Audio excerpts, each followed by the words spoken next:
कक्षा 6 एनसीईआरटी गणित प्रश्नावली 3.6 संख्याओं के साथ खेलना। आज की क्लास में हम इस प्रश्नावली के सवाल करेंगे और इस प्रश्नावली में हम आज सीखेंगे म से ज्ञात करना।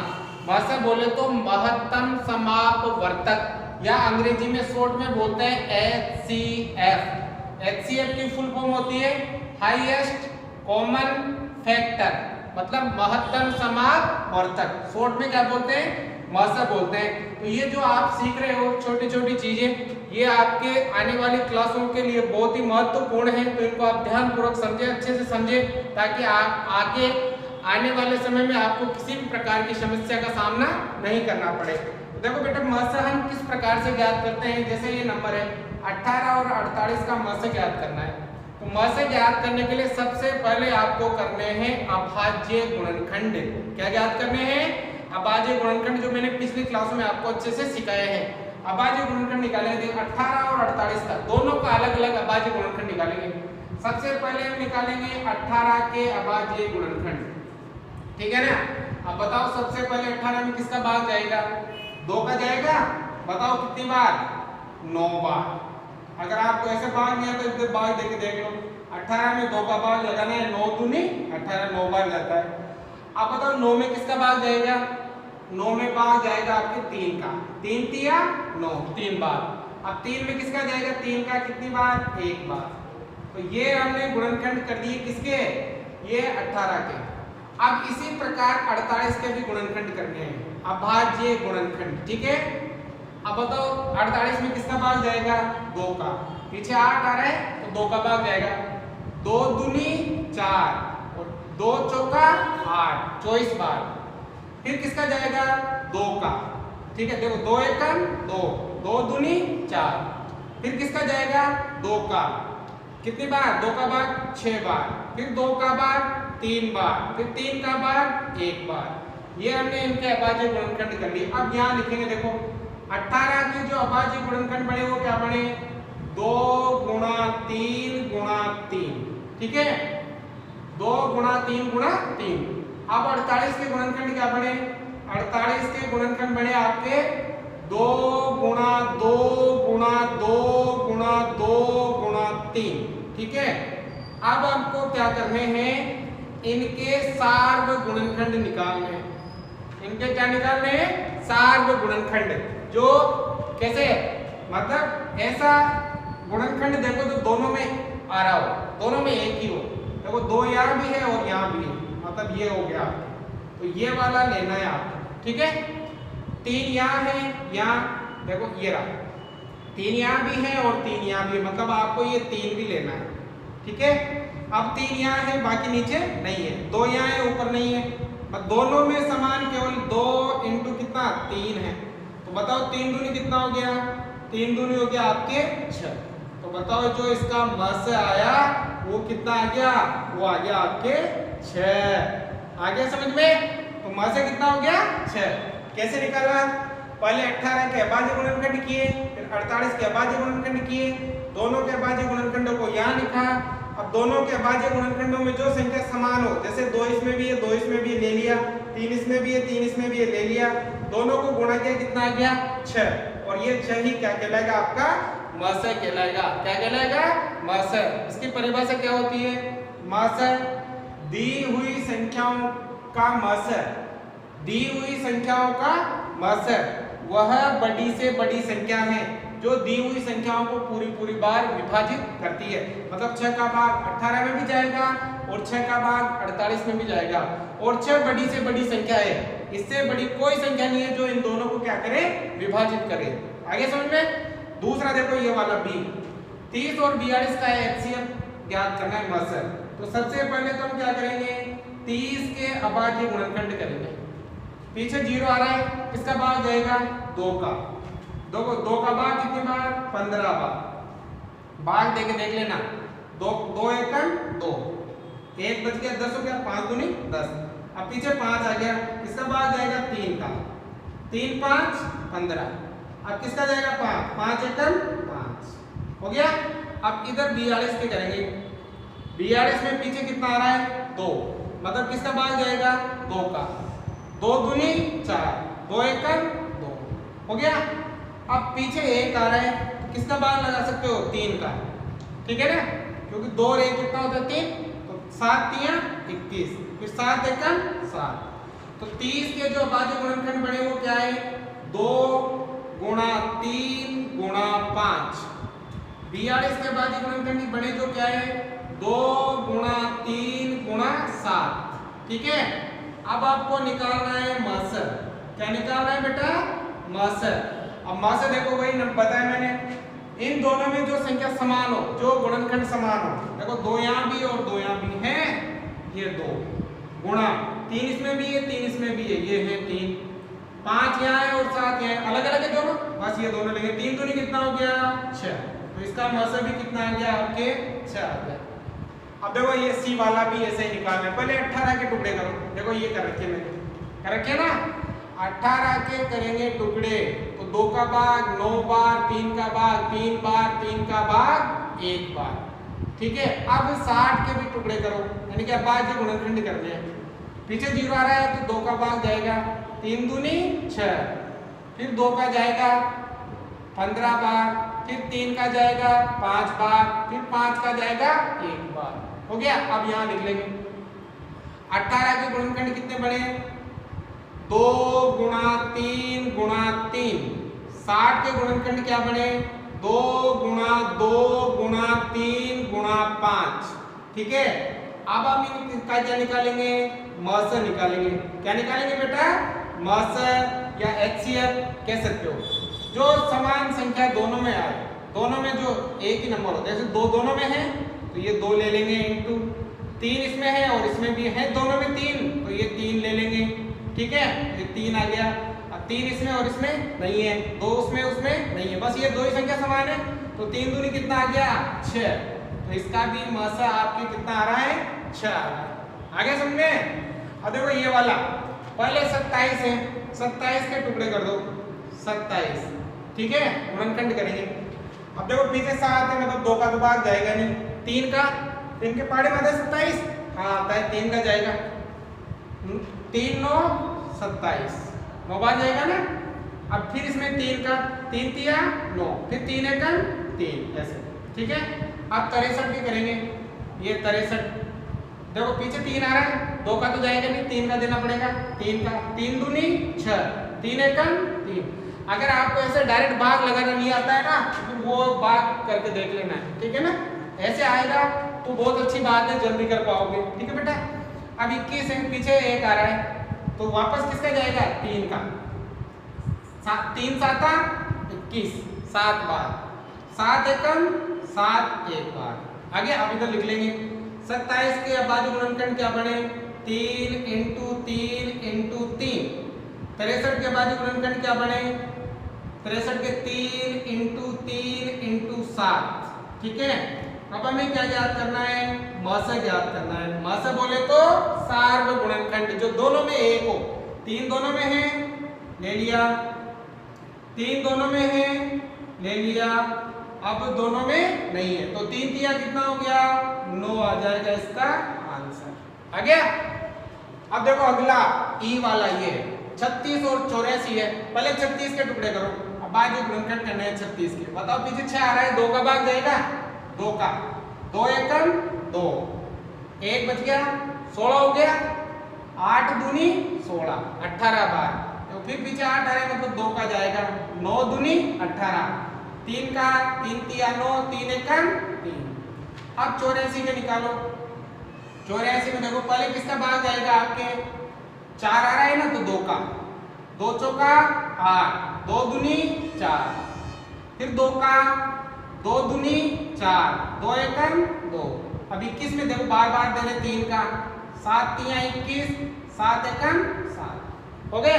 अब यहाँ लिख लो, पहले तो 36 के अभाज्य गुणनखंड क्या बने? 2 गुणा 2 गुणा 3 गुणा 3। अब 84 के क्या बने? 84 के 2 गुणा 2 गुणा 3 गुणा 7। अब हमें इसका ज्ञात करना है मासर। क्या ज्ञात करना है? मासर। ऐसा नंबर जो दोनों में समान हो। बताओ दोनों में क्या है? 2 दोनों में है, ये 2 आ गया, फिर गुणा 2 भी दोनों, फिर 2 दोनों में है, ये 2 भी आ गया, फिर 3 दोनों में है, 3 भी आ गया। अब ये दोनों में नहीं तो ये नहीं आया, ठीक है ना। अब गुणा कर लो, 2 दूनी 4, 4 तिया 12, तो इसका जो मस आया वो कितना आ गया बेटा 12 आ गया ना।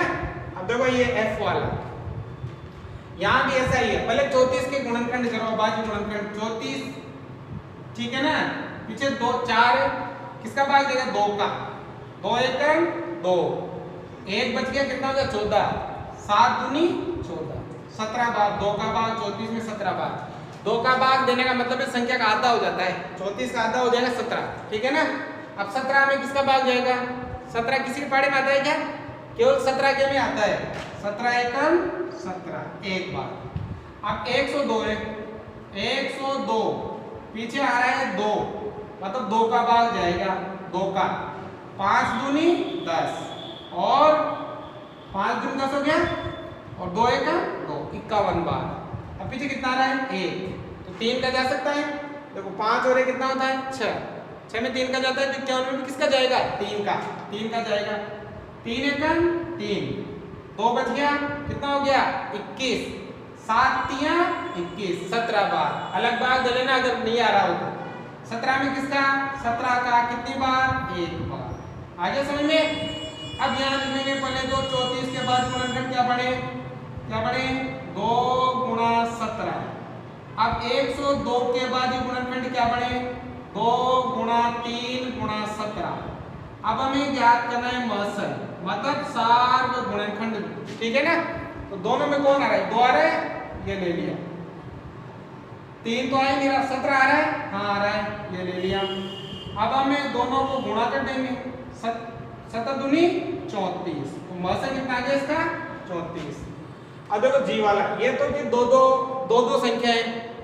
अब देखो 3 आ गई, 3 में भी ऐसा ही करना है, तीनों का निकालना है और फिर उन तीनों में से आपको वही नंबर लेना है जैसा इधर लेते थे आपके, ठीक है ना।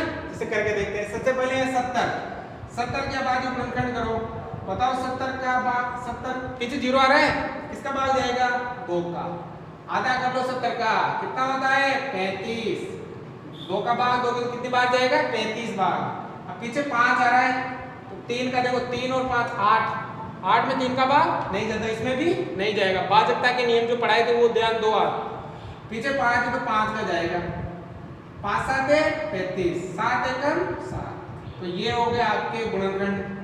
अब 105 के निकालेंगे, देखो पीछे 5 आ रहा है, पहले तो 3 का 2 का तो जाएगा नहीं, 3 का देखो 1 0 1 और 5 6, 3 का जा रहा है, 4 है जोड़ अंकों का, तो 3 का जाता है। देखो 3 तिया 9, 1 बच गया 15 हो गए, 5 तिया 15। अब 35 में देखो किसका 5 का कितनी बार 7 बार, 7 का 1 बार। अब पीछे 175, अब देखो पहले 2 का तो जाएगा नहीं क्योंकि पीछे 5 आ रहा है, 3 से देखो 1 और 7 8 और 5 13 में 3 का भाग नहीं, तो 175 में भी नहीं जाएगा, 5 का जाएगा, पीछे 5 आ रहा है, 5 का 5 दिया 15, 2 बच गया 25 हो गया, 50 25, देखो 35 आ गया, तो किसका 5 का 7 बार, 7 का 1 बार हो गए तीनों के बाजू गुणनखंड। अब यहाँ लिख लेंगे, पहले तो देखो 70 के बाजू गुणनखंड क्या है, ये है आपके 2 गुणा 5 गुणा 7। अब 105 के बाजू गुणनखंड क्या है आपके, ये 3 गुणा 5 गुणा 7। अब 175 के बाजू गुणनखंड क्या है आपके, 5 गुणा 5 गुणा 7। अब देखो तीनों में समान नंबर देखना है, सार्व गुणनखंड निकालना है तीनों के, 2 इसमें है बाकी में नहीं है, 5 यहाँ भी है, यहाँ भी है, यहाँ भी है, तीनों में है, ये आप 5 आ जाएगा, ठीक है, गुणा 7 तीनों में है, तो ये आपके 7 भी आ जाएगा, ठीक है ना।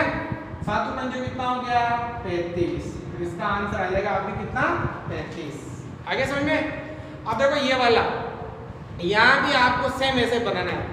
सबसे पहले तो 91 में क्या बाजू गुणनखंड करो, 91 में। अब देखो सबसे पहले पीछे 1 आ रहा है, 2 का तो भाग जाएगा नहीं, 3 का 9 और 1 10 होते हैं, तो 10 में 3 का भाग नहीं जाता, इसमें भी नहीं जाएगा, 5 का जाएगा नहीं क्योंकि पीछे 1 आ रहा है, 5 के बाद 7 का, देखो 7 एकम 7, 2 बच गया 21 हो गया। जरा 7 का भाग जाएगा इसमें, ठीक है ना, चेक करके देखना भाग कर करके तो आसानी से आ जाएगा। 7 एकम 7, 2 बच गया 21 हो गया, 7 तिया 21। अब बेटा थेरा में केवल थेरा का भाग जाता है, क्योंकि थेरा कौन सी संख्या है, अभाज्य संख्या है। अब 112 में किसका भाग जाएगा, नीचे 2 आ रहा है तो 2 का जाएगा। देखो 5 दूनी 10, 6 दूनी 12, 56 बार। 2 का भाग देने मतलब संख्या क्या हो जाती है, आधी हो जाती है, ठीक है ना। फिर 2 का भाग जाएगा, 2 दूनी 4, अब 1 बच गया, कितना हो गया 16, 8 दूनी 16। फिर किसका जाएगा, 2 का 14 बार, फिर 2 का 7 बार, फिर 7 का 1 बार, हो गया खत्म। अब ये 49 में देखो सबसे पहले 2 का तो जाएगा ही नहीं, नीचे 9 आ रहा है। अब 3 का भी नहीं जाएगा क्योंकि 4 और 9 13 होते हैं। 5 का जाएगा नहीं, 6 का तो जाएगा नहीं, 7 का, ठीक है ना, 7 और 7 49, फिर 7 एकम 7। अब यहाँ लिख लो 91 के बाजू गुणनखंड क्या बने, 7 × 13। 112 के बाजू गुणनखंड क्या बने, 2 × 2 × 2 × 2 × 7। और फिर 49 के बाजू गुणनखंड क्या बने, 7 × 7, ठीक है। अब इसका क्या निकालना है, मस। ऐसा नंबर देखो जो तीनों में आ रहा हो, कौन आ रहा है तीनों में, 7 यहाँ भी है, यहाँ भी है और यहाँ भी है, तीनों में तो 7 आ जाएगा। आपको ऐसा नहीं बनाना है, ये तो मैं तुम्हें समझाने के लिए बना रहा हूँ, ठीक है ना, वरना आपको ऐसा नहीं करना है। 7 तीनों में आ रहा है ना, तो ये 7 आ जाएगा। बाकी नंबर तीनों में आ रहा है क्या, नहीं आ रहा, इसका मस कितना हो जाएगा, 7 हो जाएगा, ठीक है ना। H हो गया, H के बाद आपके I और J भी है, ठीक है ना। तो ये उतार लेना आप लोग, समझ में आ रहा है ना भैया। अब देखो आगे भी 3-3 नंबर वाले ये संख्या है, 3-3 नंबर वाली है। जैसे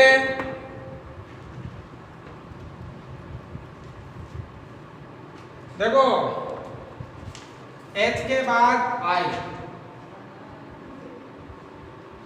ठीक है ना। अब देखो I में क्या है, 18, 54 और 81, ठीक है। अब इसका भी क्या निकालना है आपको, HCF निकालना है। तो देखो बेटा कैसे पहले निकालेंगे,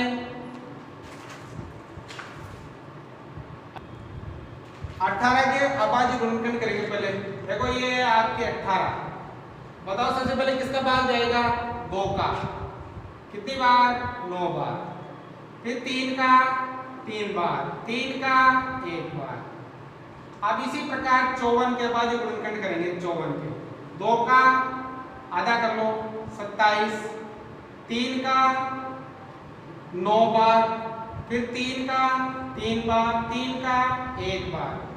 अब इसी प्रकार निकालो 81 के, ठीक है ना, इधर ये निकालो 81 में देखो बेटा सबसे पीछे 1 आ रहा है, 8 और 1 9, 3 का जाएगा, 3 दूनी 6, 7 तिया 21, 3 का 9 बार, 3 का 3 बार, 3 का 1 बार, हो गए। अब यहाँ लिख लो 18 के गुणनखंड क्या बने, 2 × 3 × 3। 54 के गुणनखंड क्या बने, 2 × 3 × 3 × 3। फिर आपके 81 के गुणनखंड क्या बने, 3 × 3 × 3 × 3, ठीक है। अब हमें ज्ञात करना है मस। क्या ज्ञात करना है, मस। तो बताओ बेटा कैसे निकालते हैं, तीनों संख्याओं में जो नंबर समान हो, देखो 2 यहाँ इसमें नहीं है तो नहीं लेंगे, 3 यहाँ भी है, यहाँ भी है, यहाँ भी है तो ले लेंगे 3, है ना 3। फिर 3 यहाँ भी है, यहाँ भी है, यहाँ भी है, फिर 3 ले लेंगे, ये 3।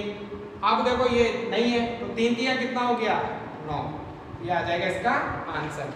अब जो लास्ट वाला है उसको I वाला, I कितना है, वो है आपके 12, 45 और 75।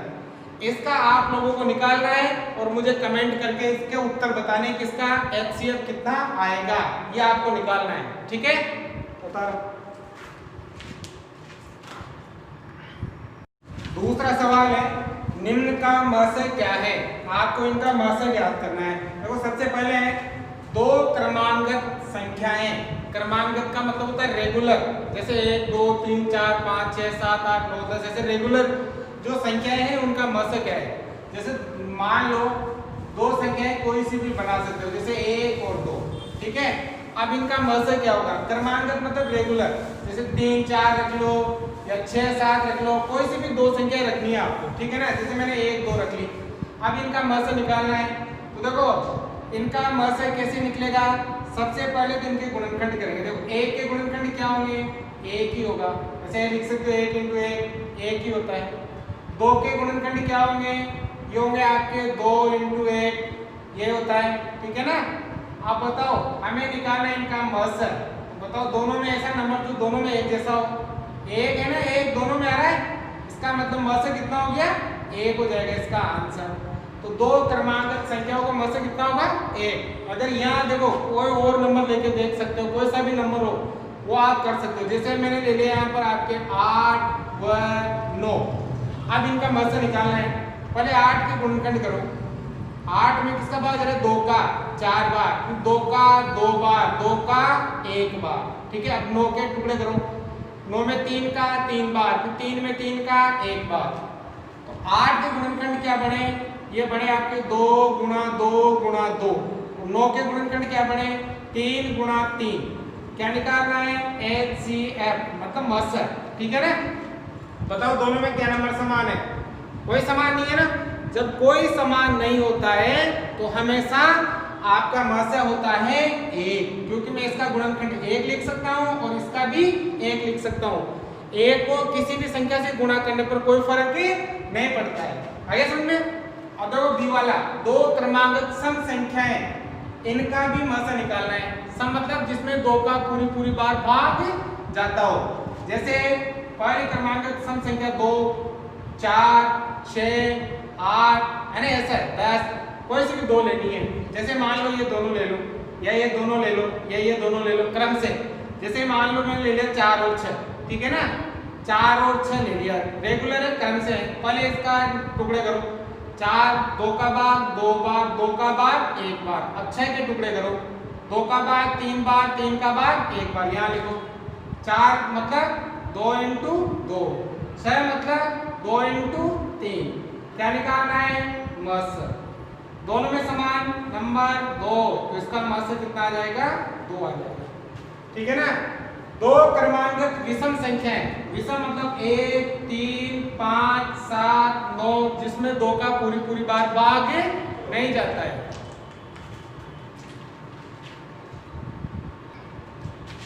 अब इनमें से कोई दो क्रम से संख्या लेनी है। जैसे मान लो 7 और 9 ले लिया, या 3 और 5 ले लिया, कोई सी भी दो संख्या लेनी है। जैसे 3 और 5 ले लिया, या 1 और 3 ही ले लो। अब 1 के गुणनखंड क्या होंगे, वैसे 1 × 1 लिख सकते हैं। 3 के गुणनखंड क्या लिख सकते हो, 3 × 1 लिख सकते हो। ठीक है ना, क्योंकि ये तो अभाज्य संख्याएं हैं। ठीक है, अब बताओ इनमें से क्या समान आ रहा है, 1 समान आ रहा है। इसका मतलब मस कितना हो जाएगा, मस हो जाएगा 1। तो दो क्रमांगत संख्याओं का मस 1 होता है, दो क्रमांगत सम संख्याओं का मस 2 होगा, दो क्रमांगत विषम संख्याओं का मस 1 होगा। अब देखो लास्ट अभाज्य गुणनखंड द्वारा दो सहअभाज्य संख्याएं 4 और 15 का मस इस प्रकार ज्ञात किया गया। जैसे 4 के टुकड़े किए तो आया 2 × 2, और 15 के टुकड़े किए तो क्या आया, 3 × 5। ठीक है, क्योंकि इन गुणनखंडों में कोई अभाज्य सार गुणनखंड नहीं है। मतलब अगर आप इनमें देखो तो कोई सा भी गुणनखंड यहाँ पर नहीं मिल रहा है। देखो 2 इसमें लेकिन इसमें नहीं है, इसमें है लेकिन इसमें नहीं है। इसलिए 4 और 15 का मस 0 है। इसलिए मतलब अगर यहाँ कोई गुणनखंड नहीं मिल रहा है तो क्या इनका जो मस है वो 0 है। क्या यह उत्तर सही है? यदि नहीं तो उत्तर क्या है? आपको बताना है कि जैसे 4 के टुकड़े कर दिए ये, 15 के टुकड़े कर दिए ये, अब इनमें कोई संख्या नहीं मिल रही है तो इसका जो मस है क्या वो 0 होगा, 0 होगा। नहीं होगा। क्यों? मैंने बताया अभी भी, जैसे ये अगर यहाँ पर गुणनखंड नहीं मिलते हैं तो फिर उसका मस कितना होता है? 1, क्योंकि 4 का गुणनखंड 1 हो सकता है और 15 का गुणनखंड भी 1 हो सकता है। तो 1 आगे दोनों में कुछ समान, तो इसका मस कितना होगा? 1 होगा। तो आप क्या लिखोगे? क्या यह उत्तर सही है? यह उत्तर सही नहीं है। यह उत्तर सही नहीं है। सही उत्तर कितना है? सही उत्तर कितना है? सही उत्तर मतलब मास मतलब 1 है। ठीक है, तो प्रश्नावली खत्म हो गया।